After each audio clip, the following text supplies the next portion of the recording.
Dyresex. Hvad er det? Det har mange mennesker stillet sig selv spørgsmål om i mange år. Nogle tror, det er dyr, der har samleje med andre dyr, men det er det ikke. Eller det kan det også være, men det er ikke det er. Dyresex, det er, hvor et menneske har samleje med et dyr, eller omvendt, hvilket er det samme. Vi har været på besøg hos Anima og interviewet dem om dyresex, og hvorfor det ikke blev ulovligt nu, og alle mulige andre spørgsmål, som kommer her. Anima, de ønskede at være anonyme under interviewet, så derfor vil vi opfylde deres krav.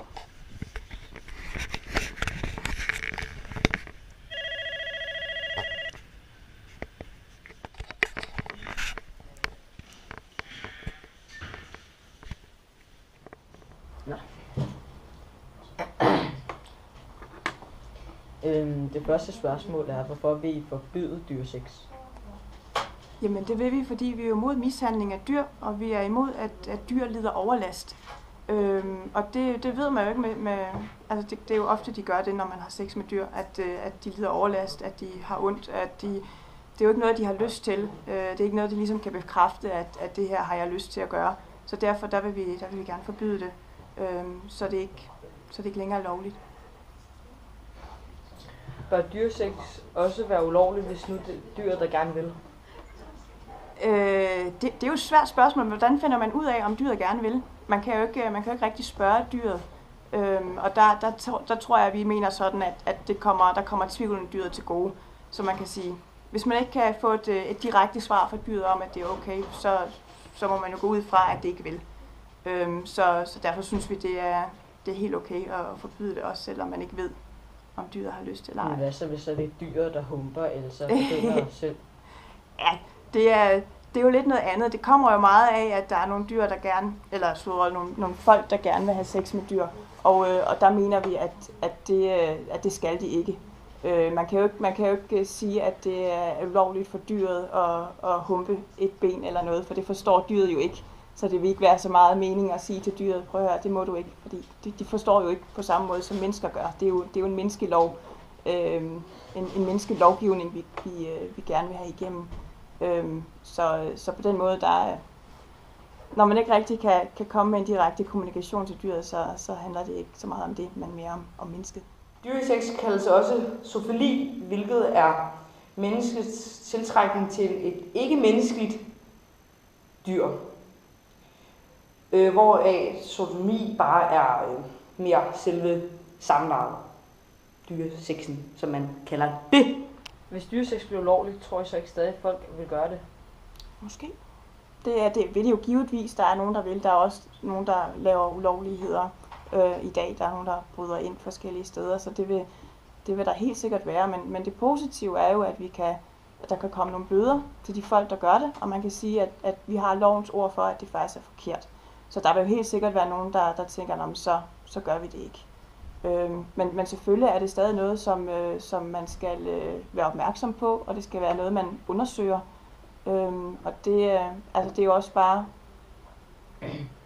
rart at vide, at det ligesom bliver taget stilling til det på et lovgivningsplan, så det ikke bare handler om, hvad synes du og jeg, men det faktisk handler om, hvad synes vores samfund. Så ja. Hvis nu man taler dyresex, hvad er et overgreb så? Hvad et overgreb er? Ja. Altså jeg vil sige, at et overgreb, når dyret lider overlast, eller føler smerte, eller føler ubehag, eller bliver stresset. Og det kan man gøre på mange måder. Det behøver ikke nødvendigvis at være noget med at have sex med dyret. Det kan også være, at man lukker det inde i et lille bur, eller man slår det, eller gør nogle andre ting. Men det er der, jeg synes, at man skal sætte ind. Det er lige så snart, at dyret føler ubehag ved det, og ikke ligesom kan komme ud af situationen af sig selv. Altså hvis det var i naturen, så ville der være et dyr, der kunne løbe væk, eller dyret kunne måske bide, eller gøre et eller andet og komme væk fra situationen. Men i dag, der har vi jo tit dyrene indespærret, lukket inde, bundet fast og sådan nogle ting, og så kan de ikke rigtig reagere, ligesom de ville naturligt. Og det er der, jeg synes, vi skal sætte ind og sætte noget lovgivning for. Hvad ville I have politiet til at gøre, hvis I så misbrug af et dyr? Hvad politiet skulle gøre? Jamen, de skulle jo tage fat i personen, der ligesom var ansvarlig for mishandlingen, og så dømme, ligesom hvis der havde været en anden forbrydelse. Så må man jo give dem en bøde, eller hvad man nu skulle, og så skulle der selvfølgelig ske noget for dyret, og det skulle hjælpes, hvis det var kommet til skade. Skulle det have noget tilsyn af en dyrlæge, og hvad man ellers skulle gøre. Så det kommer meget an på situationen. Er dyresex virkelig et stort problem? Det er der meget omtale om. For eksempel herinde, et debatforum inde på noget, der hedder sol.dk. Mange mennesker, der skriver alt muligt om, de har en hest, de kan få til at bolle, som man siger. Men altså, der er en, der skriver her, jeg knippede med min ondulat, men den gik i stykker. Er det en reliable source? Nej, det tror jeg ikke. Er der så mange dyr, der bliver misbrugt, at det er nødvendigt med et forbud? Altså med sex, det ved jeg faktisk ikke, hvor mange der er. Altså, man kan sige, forbud. Hvis dyret lider overlast, så er det jo ulovligt ligegyldigt hvad. Også selvom vi ikke har en lov mod dyresex, så er det altid ulovligt at mishandle et dyr. Så man kan sige, på den måde, der er det ikke så nødvendigt på den måde. Men det er godt, at man får en decideret lov til det, fordi det sætter noget opmærksomhed på sagen. Men selvom det ikke er så mange dyr, det måske drejer sig om, så er det stadig en vigtig ting. Men man kan sige, at der er også mange andre dyr, der lider i industrien i dag. For eksempel, der er små kyllinger, der går i meget små buer, der er grise i små buer, der er ræve og mink i bitte små buer, som lider rigtig meget overlast, og dem er der jo 100 millioner af. Så jeg ved ikke, hvor mange dyr det drejer sig om sådan i Danmark, hvor de lider overlast via sex, men jeg kunne ikke forestille mig, at det var så mange. Men tror du ikke, et forbud vil ikke give flere problemer, end det vil løse? Hvad tænker du? Men altså, vil der ikke komme meget mere debat om det? Altså, jo, til det? Jeg tror, der kommer mere debat om det, men det tænker jeg måske er en god idé, at der kommer noget debat om det, og man får lidt fokus på det. Også fordi så kan folk jo tage stilling til det. Måske tænker folk i dag, det gør ikke noget ved dyret. Dyret kan ikke mærke det, dyret synes, det er fint, og så er det jo sådan, man går og tænker. Men hvis der så kommer noget fokus på det, og man kan sige, okay, det her dyr har faktisk lidt overlast. Også selvom man måske ikke kan se det, så har det måske lidt overlast indvendigt, eller måske en psykisk overlast. Og sådan nogle ting, synes jeg, det er vigtigt, at der bliver snakket om, og det kommer op i lyset, så man ligesom forstår, at det er altså mange måder, at dyr kan lide overlast på. Så jeg synes, debat er en god ting. Hvad synes I, straffen skulle være, hvis der blev offentliggjort en lov? Straffen? Det ved jeg ikke. Det er jeg ikke inde i, hvor meget straffen skal være. Det kommer måske også an på, hvor stor en last dyret har lidt.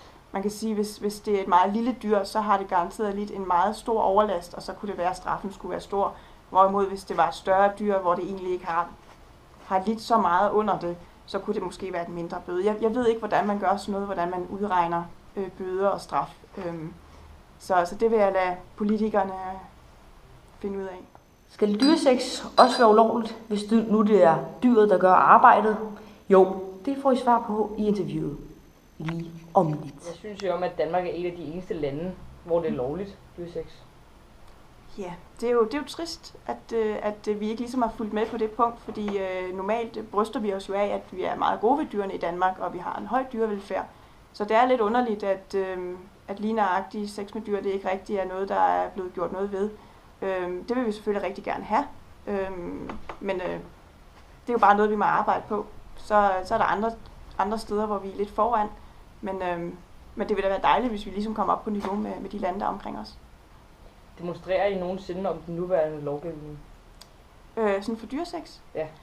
Nej, vi laver ikke vildt mange aktiviteter omkring dyresex, netop fordi, som vi også snakkede om før, at det er meget få dyr, det drejer sig om i forhold til de mange millioner dyr, der er i industrien i Danmark.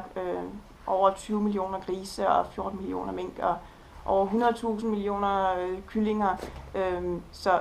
Så når man sætter det op i forhold til, hvor mange dyr, der lider overlast med sex, så er det en meget lille procentdel af dyrene.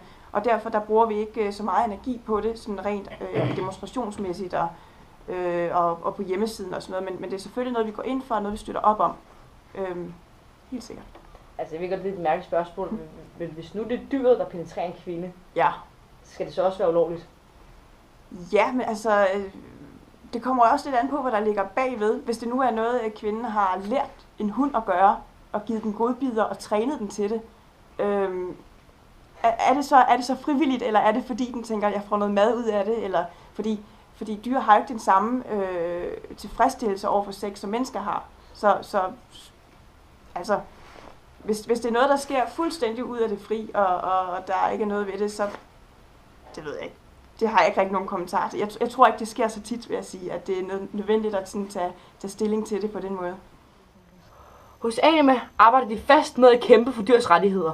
Og det er en super god have et såkaldt dyrepoliti i Danmark.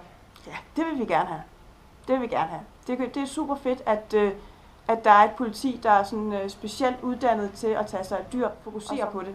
Fordi i dag, der er det jo bare noget, politiet tager sig af, hvis der lige kommer en sag op eller et eller andet. Der er ikke nogen, der ligesom fokuserer sådan 100% på at opsøge de her steder, hvor der kunne være problemer og sådan nogle ting. Så det vil være fantastisk, hvis der var et dyrepoliti. Er dyresex det emne, I fokuserer mest på her hos Anima? Nej, det er det ikke.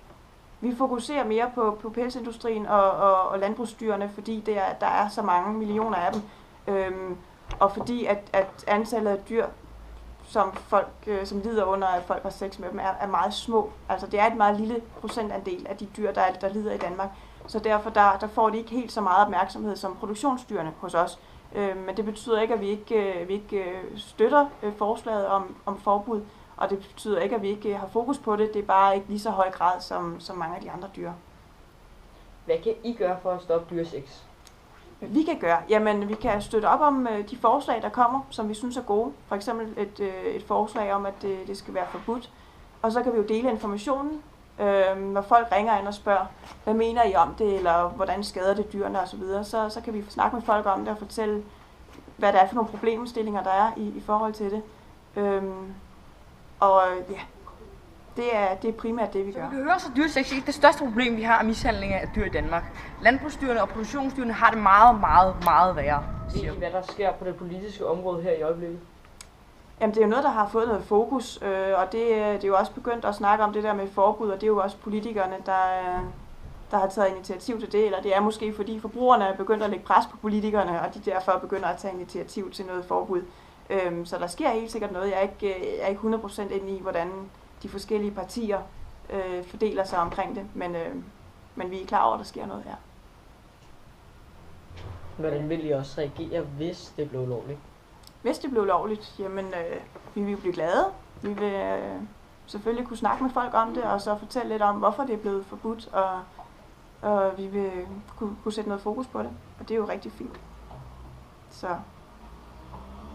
Ja, så siger vi tak. Ja.